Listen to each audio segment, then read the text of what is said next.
Writing is hard to get what you want down on that paper so that somebody else, yes, it's the hardest thing I've ever done. Let's start with the book then. How long did it take you to write your novel? Wow. Which version?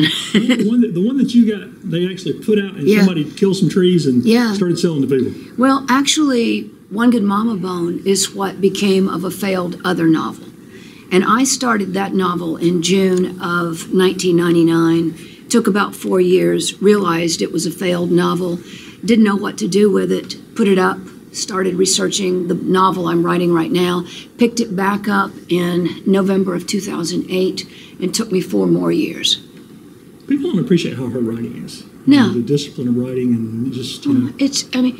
I was very innocent when I first started writing. I first started writing fiction in 1988. I lived in Atlanta, Georgia, and I used to walk to work every day.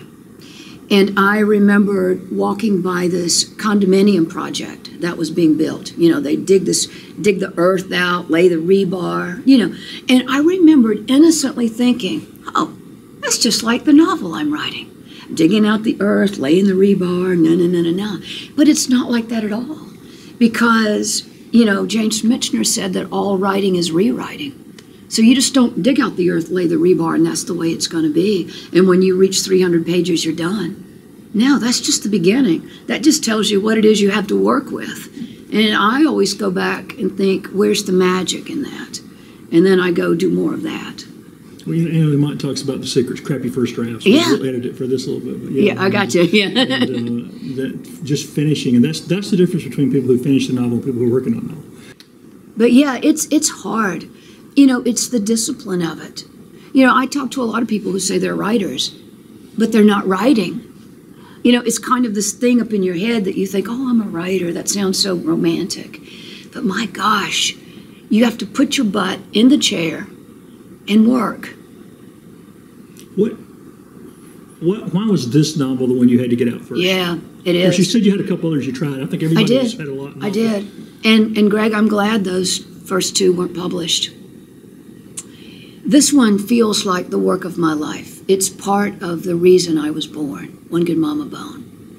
And I think it's because I, met a, well, wait a minute, let me think about that. Because One Good Mama Bone is a book that only I could write. And I think as writers, that's what we have to get down to, is the book that you alone can write. No one could have written One Good Mama Bone. Part of that is because I made a connection with a cow, which a lot of people, I mean, that's kind of rare. I know that, you know, people, oh, those are nice cows out in the pasture. Isn't that pretty? Oh, look at that green grass and look at that mama with the baby. But I made a connection with a mother cow, and that's the reason for One Good Mama Bone. Can I tell you about it? Oh, absolutely. I want to talk about it because, you know, what you're saying there, I think this generation has more trouble understanding it. My dad grew up on a farm up in Bishop Branch community in the 30s, and he's very connected to 4-H and FFA and his cows. And there's even old clips they saved from the paper, you know, from the 30s of him. And he actually had one that was a 2-headed calf, which was really an interesting. Wow. It lived a long time, which was really. Oh, wow. But I should have started with this. You're from Anderson, and this is the first novel I can remember that deals with Anderson extensively. There have been others that have mentioned it and mentioned the area, but this is the first novel I can remember that really mentions Anderson very specifically, specific names of people. And the only question I have so far is Mrs. Dobbins drinking Vim herb? Is that Vim herb? Yeah, Ratonga is another, it's like Vim herb. Yeah, exactly. And what's so interesting about that is that women of that time, because drinking alcohol was taboo, you know, the men could kind of do that, but not the women, that this Ratonga had 36% alcohol. Hey, you know, it's pretty potent stuff. And that I've been told that they would keep it in the cupboard, in the corner, like with their spices. And so it was kind of a woman's thing. And so Mrs. Dobbins, yes, does drink that. And, you know, people, I think, you mentioned being a novel based in Anderson. I'm loving it because I'm feeling that, you know, there's some pride among folks I talked to in Anderson, hey, I've got a novel. And, I remember where South Carolina National Bank was. And, you mentioned Sullivan's Hardware. Now it's a restaurant. And I think, Greg, people are loving going back down memory lane. And I think this novel not only takes them back to another time, that is the early 50s, which a lot of people really want to go back and remember that time. But it takes them specifically back to that time in Anderson.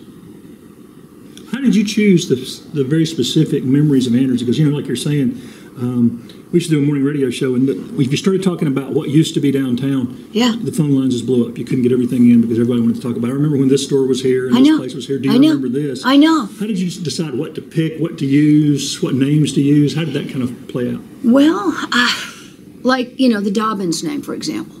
I wanted a prominent cattle, family here in town. And for some crazy reason, I wanted a D. Why that was in my head, I will never know. So I remember the day I called up my father and said, Daddy, I want the name of a cattle family in Anderson that starts with a D. He said, why D? I said, I don't know. I just want a D. And so he starts down the names. And when he hit Dobbins, Greg, I can't tell you why. It just said, that's it, Dobbins. So it became Dobbins. And this, for people who've been around Anderson forever, will remember the Dobbins and also remember that it was, Fred Dobbins, and then we're on the first county council after home rule. Yeah. Still had all the land and was trying to keep taxes down. Right, school board, I think, too. Yeah, there was Dobbins. Yeah, it's a prominent Anderson name. The roads. Dobbins Bridge. Oh, Dobbins Bridge Road, which is out where I live. So you grew up where? I grew up in West Anderson at New Prospect. Okay. Going down towards the lake, just a little beyond Centerville, kind of on the, So I definitely know Dobbins Bridge Road. And where else did you go to school? I went to Centerville. I went to Lakeside, and it kills my heart, But I understand in the name of progress, but, it just, because I remember going by Lakeside when it was basically kind of in the midst of being demolished. And I remembered looking down there at where the gym used to be, and that was my first school dance. And so you start thinking, those memories. And then I went to Westside. And how long are you living in Anderson now? Or? No, I live outside of Nashville, but I'm here a lot. You're here. My family's here. I'm here at least every 6 weeks. So you still got a lot of family here. How did they respond to the book? All my family's here but me. How's your family respond to the book? They were proud of me. And I think the other thing is I've always been a little bit of a renegade, a little bit of, can't quite understand me. And I think they go, all of that imagination and creativity that I've always brought to my life. Yeah, okay. So they see that it amounted to something.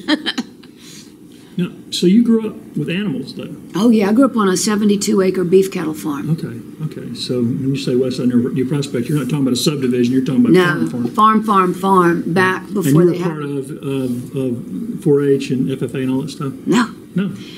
I went to one 4-H meeting off of Dixon Road. I think 4th grade. But it was, for girls, it was like sewing, and Greg, I'm just not that girl. Well, it's changed now, I think. It's changed now. You see all the girls with their animals now. Yeah, but the curtains and the this, and I'm just not real domestic. So me and 4-H didn't really have a life together. So how did you help on the farm and develop this sort of connection with cattle and cows and stuff? Greg, when I grew up there, I was around the daily activities, but I didn't, do the 4-H and the steer or the this, that, and the other. I was, what did I do with my time? I was into books. I read a lot. I made good grades, so I was smart. And I was kind of boy crazy also. And so I didn't really have that connection with the farm that I do today. I really don't. I do, though, remember wanting to be a writer. And I do remember taking a peanut butter sandwich and a canteen, an old Army canteen of water, and going back to the highest point of Daddy's land and just sitting by myself in nature and writing. So that's what my connection was, more or less with the land and not the animals. Let me tell you about the connection with the animals and how this book came to be. So I had written this other novel. It was called Willie June. It was always a story that I wanted to celebrate motherhood. but it didn't work. My mom died in the process of me writing that book. And, you know, I finished it eventually, but it was a mess. I was a mess. The book was a mess. But I didn't know what to do about it, so I just put it up. And so in 2008, on November 5th, I remember the day, I'm visiting my daddy on that 72-acre farm that I've been telling you about. It was in the midst of what's known as a weaning, when they separate the mamas from the babies.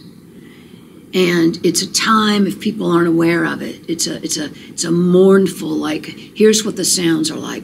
Oh, the mama's calling for the babies calling back for the mamas.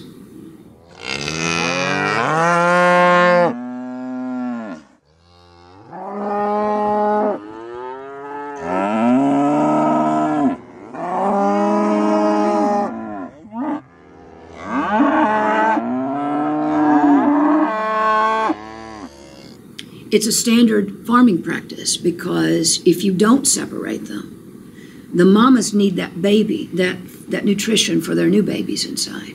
So those sounds woke me up about 5 in the morning, those woeful sounds. And I put on my clothes, I went out to the pasture, to this fence, this barbed wire fence, where I saw these mama cows pressing against it. Oh, calling for their babies 30 yards away. The babies calling back. And Greg, it was a moment that I felt this kind of electricity in my bones. And I knew in front of me, I knew this was the missing piece of the motherhood story I'd been trying to tell. And I made an instant decision, out with the old book, in with this. And there was a cow in the deep corner whose eyes were cut at me, I felt, asking, can't you bring my baby back? But of course I couldn't. But I said to her, but I can tell your story. That cow became my Mama Red. I bought her from my daddy some days later to save her from slaughter. She was 16 years old, way too old for a mama cow to still be around, but he'd allowed that. And he told me he would sell her. I said, no, you're not. He said, I have to, Bren. I said, no, you don't. I said, how much would she bring? And he said $1,000. I said, the check's in the mail. So I'm happy to say that Mama Red is still alive, living on the family farm, and she's 25 years old. Greg, people are making field trips to Anderson to meet her. She's become such an important character. So the connection I was telling you about, I made a connection with that mama cow. And I knew then that this was my story, my alone, to write. And so out from that came One Good Mama Bone.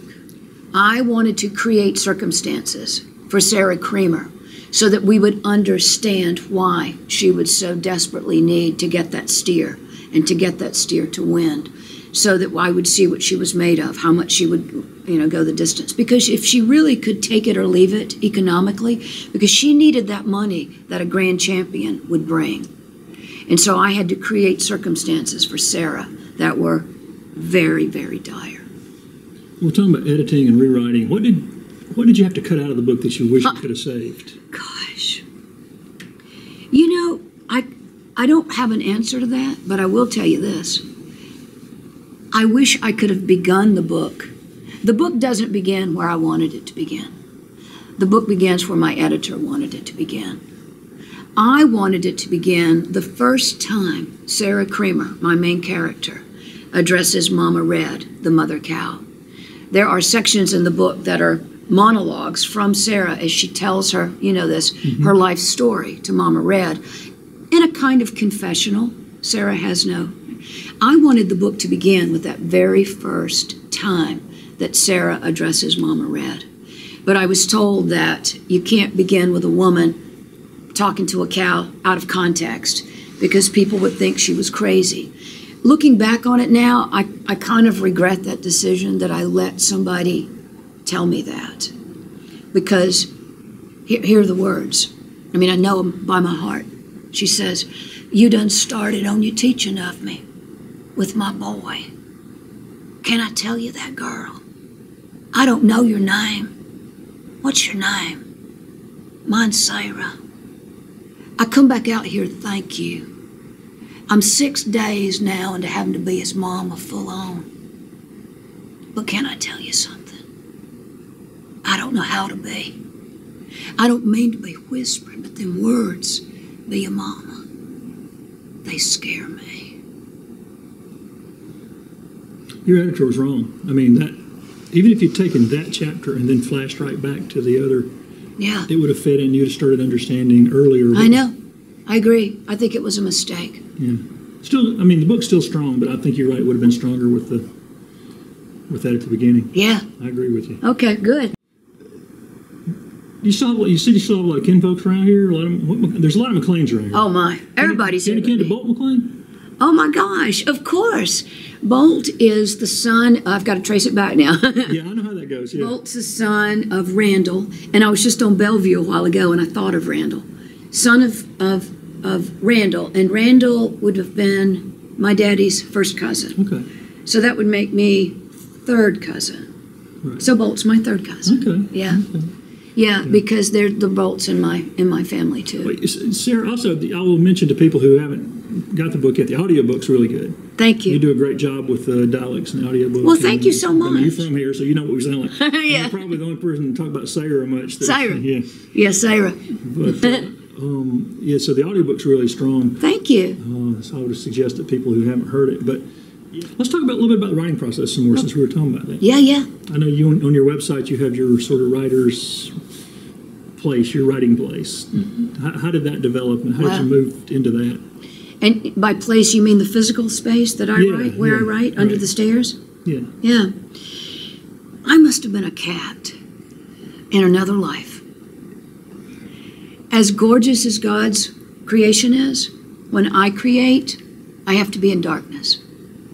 I have to be in a very closed-in, dark space. So where I write now is beneath a stairwell. I open the door, and I have to, the floor is kind of low. So I actually have to bow my head and go in like this. And Greg, what I love about that is it reminds me to be in service to my people, to be in service to the work. So I'm bowed, it's dark, I'm bowed, I go around the corner, and I actually write in an old organ. It's about this wide, that's gutted out from the 1800s. It's got like a little desk. And what I love, I like to be kind of cozy and embraced. It's got kind of arms or sides to it. So I've got my little laptop, on that little desktop. And I do have a lamp if I want to turn it on. But mostly I write in darkness. Only because, I'm totally relying on what I can see and what I can hear and what I can create. And that's the environment for me. I've shown very few people where I write because it's sacred to me. I don't want their energy in there. But the few people that I have shown, it's claustrophobic. But for me, it doesn't close me down. It opens me up. Do you have a schedule that you follow? Or? Since I've been on book tour, it's been a little bit of an upheaval.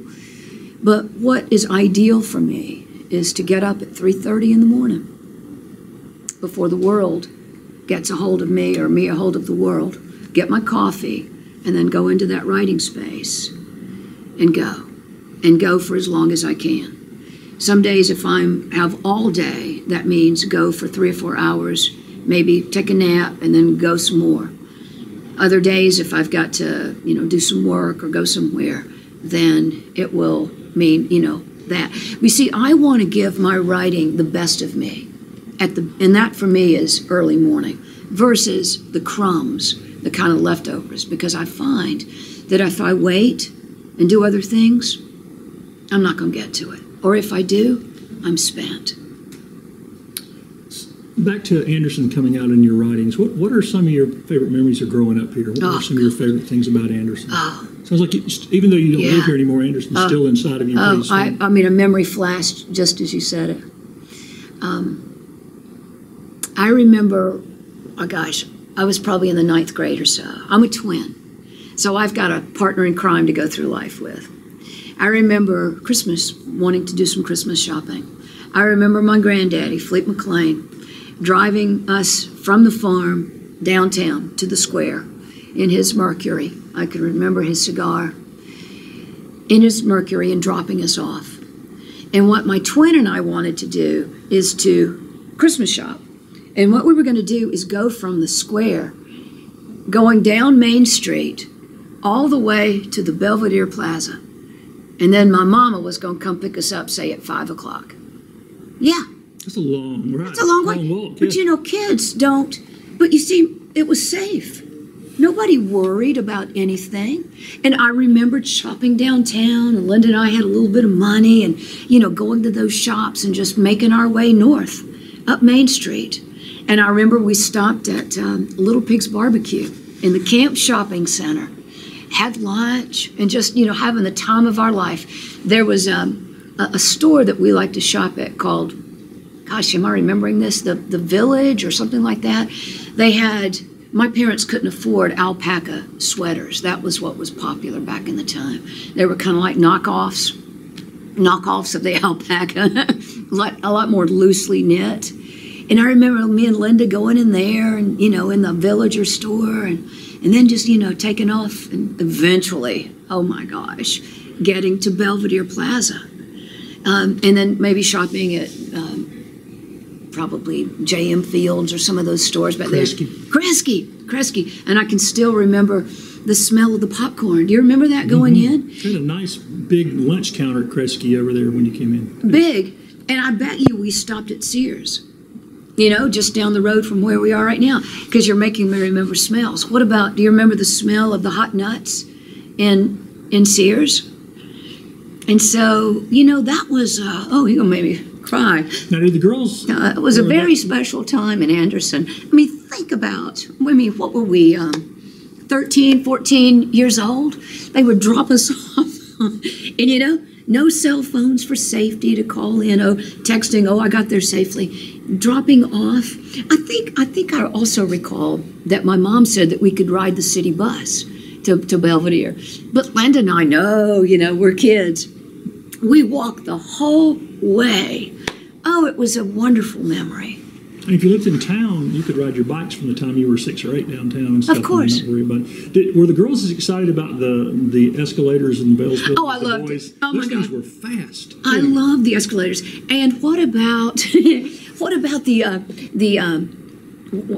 elevator? What's that thing's called at Gallant Belk? Do you remember you get on the elevator and the lady who was sitting there on a stool in that bar, that was across, and then I used to like to ride that, but those escalators up and down of the old Bells building. Oh yeah, totally. The pneumatic tubes that they would send. Oh, the pneumatic tubes! I can messages and stuff. I can still hear it.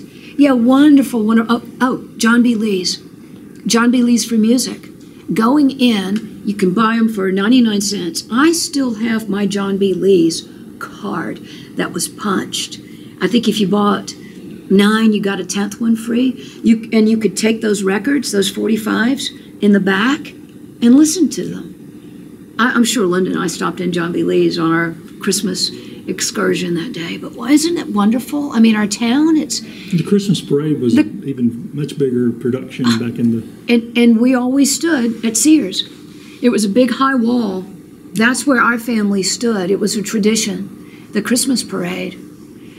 Anderson growing up here couldn't have been better. Because I had the farm life, which I swear by, what that gives you. And then the town part of Anderson, was just as heartwarming for some of the memories that I just told you about. You're a little generation later than like talking to my dad and my grandparents, but coming to town was a big deal for farm folks. It was not like the people who lived in town could just walk downtown. No. Ride their bike downtown. No, it was a real big deal. You go to town. And now it's just, you don't say you go to town, you just say you go. Just go. But you actually went to town, go to town. Mom used to have her hair done on Saturdays at the Wilmary. That was, just beyond, down near First Baptist Church. And then Linda and I would get so excited because we'd come up to the square. Woolworths. I remember getting banana splits. And they had this thing, there were balloons, seems like to me. And if you bought a balloon, it had a certain kind of discount in it for the food. I don't remember.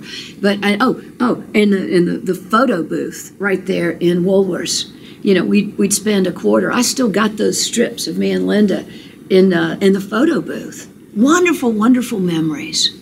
Rich memories, too, as for a writer, because when people are remembering small-town America, it was what Anderson was in the 50s and 60s. Really. Well, and you can see I drew on that. I drew on those small-town memories. Luther Dobbins, my antagonist, if you will, in the novel, comes to South Carolina National Bank. I remember. Oh, you know him? Oh, by the way, can we talk about that? Sure. One of the biggest questions, you know, he asked me what Anderson thinks about my book. Mm-hmm. Do you know what the biggest question is I'm getting? Who is Luther Dobbins? I'll say, I don't know. Oh, yes, you do. Oh, no, really, I don't know. Call me, I'll give him a list. Yeah, and listen, hey, get this. I was at a book signing in Atlanta, Georgia. There was a man there who grew up in Anderson. In the Q&A session, he raised his hand and said, hey, who is Luther Dobbins? I said, in Anderson. And I said, huh? And he said, I grew up there. Now, I know you know. I said, I don't know. He said, oh, yeah, you do. I said, no, I don't. So what's kind of cool here is people trying to figure out who Luther Dobbins was based on. And Greg, I'm going to tell you, I made him up. Well, yeah, I mean, but he represents so many people we've all, particularly if you grew up in church. Now, you grew up in church here? New Prospect Baptist Church. Okay. So we all knew, certainly we're not painting, we're painting in very broad brushes here, but we all knew those deacons who. Who? Yeah, who. Dot. Yeah, who. Fill in the blank. Who we all knew, you know. Yeah. Were certainly deacons in some way. Yeah. So I'm loving talking about going down memory lane in Anderson because I think this is what people are really connecting with the book. Certainly here in Anderson, but also from other places, because it was a real town that had its own heart. Also that you gave birth to a character that people believe is a real guy. That's amazing. That's what you're shooting for when you write. When you know, people you're read right. It, they think this is a real person. It is a real person. Reporting about. Yeah, they do. Of course, they also asked me about Sarah, my main character, who she was based on. And people will guess, you know, was that your mother or was that your grandmother? I can't say that she's based on anybody except she represents the very best of us all. I had somebody at a book club last week say that reading Sarah Creamer makes her want to be better than she is. Yeah, and Sarah really represents something beyond Anderson, sort of this whole, you know, I've always told people that South Carolina really should have been like Western North Carolina, South Carolina, Northeast Georgia, East Tennessee. Yeah. Those are the people who are very similar. That's right. She could have been in White Pine, Tennessee just as easily as Anderson, you know. Totally. So she represents the South, and we all knew, if you grew up here, you knew people like that. That's right. And, of course, we haven't talked about Ike Thrasher. No, and of course the Thrashers, you know, Thrasher family and Skins is... Yeah, I know. But there was a Thrasher family that lived down the road from us, and I don't think were connected with Skins. But I don't know why his name just came up, but that's another Anderson name, isn't it? Mm-hmm. Yeah, Ike Thrasher. And we all knew guys like Ike.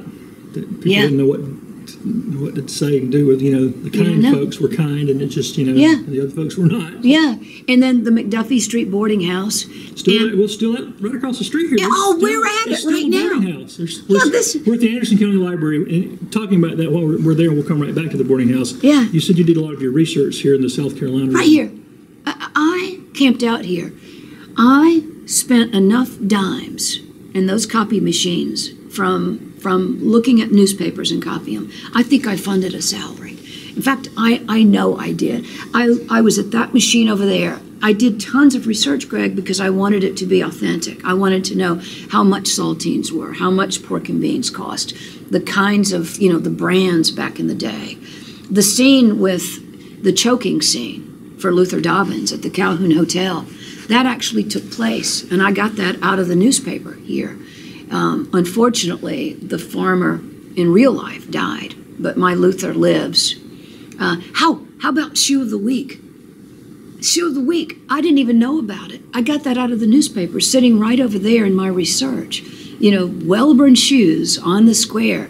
I put that in my novel. Walter Gilliard, an actual broadcaster here, who actually announced the Shoe of the Week. And so that just felt so awesome to be able to get into those kinds of real memories here in this town. And the fact that, like, back to there's still a boarding house across the street. I mean, yeah, and so that's where Ike lived. Yeah. And remember, the Greasy Spoon sign. Yeah. That's one of you're just making me remember so much. Because I remember on Thursday nights, my dad worked at the post office, and he would, come get us, and we would go, not every Thursday night, but, the curb boys, I guess, outside, and how that neon light danced. It appeared to dance with the grease.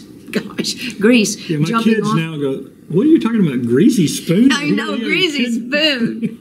I know, but I had, because that was, and I still have an old menu from 1961 from the Greasy Spoon. See, I love history. And I just had to put that in my novel. And so, Ike Thrasher goes there and kind of moves his feet to that dancing spoon with the grease. Townhouse right next to it. Yeah. I know. Uptown if you went to the townhouse. Oh, I know. That was hoity-toity, wasn't it? Right. Yeah. You ever miss Anderson? I do, every day. Every day. I'm here a lot, and, I was just having breakfast with Catherine Smith, who, lives here. And it is, it's very special to me. And writing this book reminds me of how special it is and how much its fabric is in my DNA. And it contributed to the kind of person I became and am still becoming. So Anderson is part of my fabric. And I like to think, Greg, that this novel, One Good Mama Bone, is actually a love letter to Anderson from me. I think it will make people curious about Anderson. I think that's great. Where was this? Where was it? Yeah. You need to do a little guide. Right? Have somebody for your website do a little guide where everything was that you talked about. Oh, that would be good. Oh, because a lot of things are gone, but you could put that guide together pretty quickly. Wouldn't that be awesome? Oh, and by the way, somebody sent me an email the other day and says, Bren, when are you going to go before County Council and ask for a road sign? Anderson County, home of Mama Red. There you go. Hey, it could happen. Certainly, you could start if you wanted to build the momentum. You could start with New Prospect Community sign. Yeah, right there. Yeah, on that road. Yeah. Oh my gosh, you're right. Yeah. Okay, all right. Well, I'll have to leave now because I got to go do that. Talk to your council. The council meets tonight, so you're in town at the right time. Okay. Hey, that could be an idea. Yeah, it is. Now, is there a movie coming? This thing just seems so visual. Oh, Greg. Can I tell you this? Sure. There's some movement in that direction. I've got a wonderful friend who's married to a high-level executive in movies who has made it kind of their thing to try and get a movie made. So I don't know any more than that, except I will tell you that there's movement in that direction. Well, the storyline lends itself very much to a visual presentation. Some novels you'll read and you'll think, they'll kill this book, they'll make a movie out of it, but they'll kill the book, Yeah. But your book, I think, could be turned into something pretty special. Thank you. So what's next? What's next? Writers don't stop writing. No. So I'm writing a novel that I'm titled Took. Also set here in South Carolina, also in the early 50s. But this one is downstate a little bit because it's based on a real event that took place. In 1950, the federal government threw 3,000 dirt poor people off their land around Augusta, around Aiken. Yeah, I know you know what I'm talking about. To build the Savannah River bomb plant.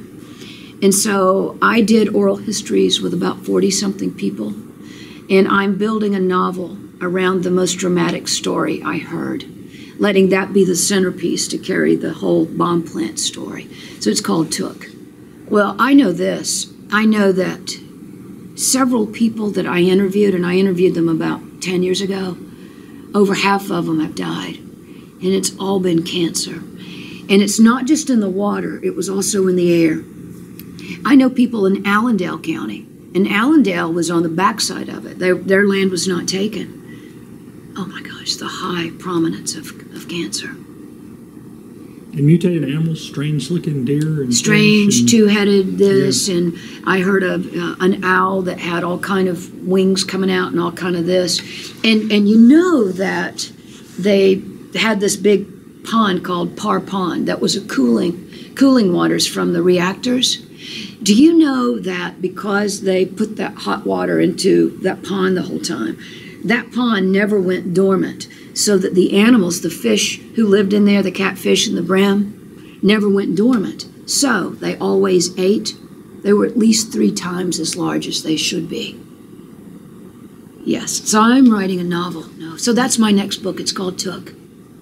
You talked about the special place Anderson has in your heart. Was it always? Did you always recognize that, or was it when you moved away and you realized how special? Yeah, moved away, and now I knew when I moved away.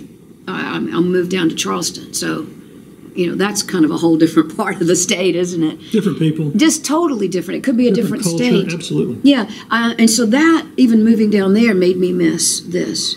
But now I live outside of Nashville, and my gosh, I miss Anderson deeply. Yes, I do. So people who've lived here forever need to appreciate what we've got. Yeah, you don't know until, it's not in your backyard every day. You realize how special and what a real gem we have here.